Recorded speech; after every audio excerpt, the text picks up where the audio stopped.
नमस्कार। मैं मृत्युंजय आपका स्वागत करता हूं हमारे इस चैनल सटीक परामर्श में। और आज जो हम लोग बात करने वाले हैं वो नोटबुक के ऊपर बात करने वाले हैं कि अगर मान लीजिए इस तरीके का नोटबुक्स जो है अगर आप अपने पास मैन्युफैक्चरिंग करना चाहते हैं तो आपको किन किन लाइसेंसों की ज़रूरत पड़ेगी, क्योंकि एक बहुत बड़ा सब्जेक्ट है। और हमारे इंडिया में लगभग समझिए तो कम से कम 300 मतलब 31 करोड़ के आसपास बच्चे हैं जो मतलब बच्चों में मतलब आप कॉलेज समझिए या प्राइमरी स्कूल समझिए या मान लीजिए मिडिल स्कूल समझिए, ये पढ़ाई करते हैं। तो हमेशा ऐसे डॉक्यूमेंट्स को नोट करने के लिए, मेंटेन करने के लिए इनको कॉपी की ज़रूरत पड़ती है। अब वो कॉपी अलग अलग तरीके की होती हैं। कोई स्पायरल बाइंडिंग यूज़ करता है, कोई नॉर्मल यूज़ करता है। जो बिजनेस में यूज़ करता है उसका अलग तरह का रिक्वायरमेंट होता है। तो इन सबको बिजनेस बहुत अच्छा चलता है। तो इसको भी बनाने के लिए गवर्नमेंट ने कुछ लाइसेंस और परमिशन दे रखा है ताकि मान लीजिए आप अपने यहाँ पे इसका व्यापार कर पाएँ और अच्छे से मतलब ठीक लीगल तरीके से कोई दिक्कत ना आए आपको। तो अगर आप मान लीजिए ऐसा मैन्युफैक्चरिंग का काम करना चाहते हैं तो सबसे पहले डॉक्यूमेंटेशन का ही बात आता है कि क्या क्या पेपर आपको चाहिए होगा। तो सबसे पहले मान लीजिए आपको डिसीजन लेना पड़ेगा कि आप किस तरह की कंपनी बनाना चाहते हैं। प्रोप्राइटरशिप कंपनी बनाना चाहते हैं, पार्टनरशिप बनाना चाहते हैं या प्राइवेट लिमिटेड बनाना चाहते हैं। अब अगर प्राइवेट लिमिटेड बनाइएगा तो सारा काम जो है एमसीए के थ्रू होता है। और अगर मान लीजिए पार्टनरशिप बनाइएगा तो स्टेट में आप पार्टनरशिप रजिस्ट्रेशन करवा सकते हैं, पार्टनरशिप डीड। और प्रोप्राइटरशिप बनवाइएगा तो अपने म्यूनसिपल कॉर्पोरेशन या पंचायत से आपको ट्रेड लाइसेंस का कॉपी लेना पड़ता है। इसमें आपका Aadhaar card, PAN card, electricity bill, ये सब जितना डॉक्यूमेंटेशन है केवाईसी आपका लगता है। उसके बाद जैसे ही आपका कंपनी खुल गया उसके बाद से आपका काम है उसके नाम पे आपका जीएसटी रजिस्ट्रेशन करवा लेना।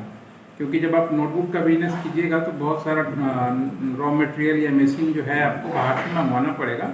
तो उस समय वो कंपनियाँ आपसे जीएसटी चार्ज करेंगी तो आप उनसे जीएसटी पे कीजिएगा, वो आपको वापस मिल जाएगा। क्योंकि 40 लाख रुपए जब तक बिजनेस आपका नहीं जाएगा तब तक आप पे जीएसटी एप्लीकेबल नहीं होगा। आप जिसको भी पे कीजिएगा आपको रिटर्न हो जाएगा।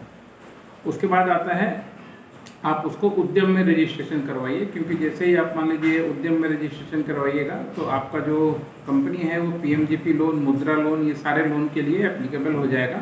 आप प्रोजेक्ट रिपोर्ट बना के अपना दे सकते हैं ये लोन पाने के लिए भी। इसके बाद मान लीजिए आपको एक शॉप एंड इस्टेब्लिशमेंट या ट्रेड लाइसेंस ऐसा चीज़ों की ज़रूरत पड़ती है, या मुंबई में है तो गुमुस्ता, इन तीनों में से कोई एक आपको बनाना पड़ेगा।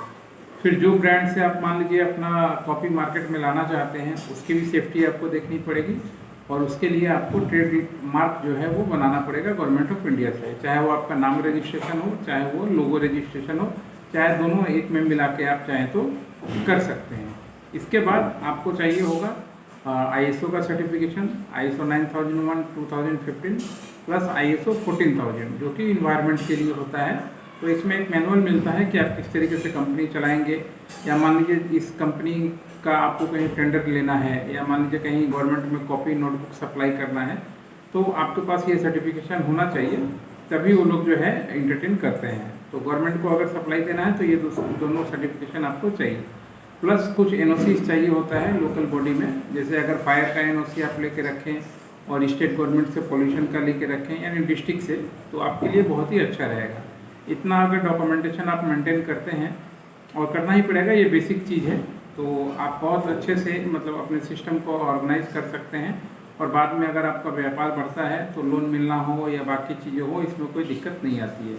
असल में होता क्या है, लोग तो बिजनेस कर लेते हैं मगर डॉक्यूमेंटेशन की वजह से बाद में जाके पिछड़ जाते हैं। या मान लीजिए 3-3 साल 4-4 साल काम कर लिया, 1 साल का भी उनके पास अगर ITR नहीं है तो बाद में जाके उनको दिक्कत आती है। अगर बिजनेस कहीं बढ़ा या रिक्वायरमेंट आ गया या किसी बड़ी कंपनी से डील होना है या थर्ड पार्टी मैन्युफैक्चरिंग करना है, तो ये सारा डॉक्यूमेंटेशन आपका देखा जाता है। उस समय अगर आपका डॉक्यूमेंटेशन नहीं हो तो आप छोटी छोटी गलतियों की वजह से अपना सारा बिजनेस जो है लगभग प्रॉफिट के टाइम आते आते आप खो देते हैं। तो इन सब चीज़ों का ख्याल रखिए। हम लोग ये सारा रजिस्ट्रेशन भी करवाते हैं पूरे इंडिया में, चाहे आप जहाँ भी काम करते हों। तो ये सारा रजिस्ट्रेशन हम लोग आपको करवा के दे देंगे। कंपनी बनवाना, GST बनवाना, उद्यम लाइसेंस बनवाना, शॉप एंड एस्टेब्लिशमेंट बनवाना, ट्रेडमार्क बनवाना, ISO बनवाना और NOC का एप्लीकेशन, ये सारा काम आपको जहाँ भी हो, आप बंगाल में हो, बिहार में हो या इंडिया के किसी भी कॉर्नर पे हो, आपको करा के दे दिया जाएगा। आशा करता हूँ दोस्तों ये जो क्वेश्चन था हमारा और ये जो वीडियो था आपको समझ आया होगा कि अगर आप नोटबुक का बिजनेस करते हैं, नोटबुक मैन्युफैक्चरिंग का, तो आपको कौन कौन सा लाइसेंस चाहिए होगा। आज के लिए इतना ही, नमस्कार।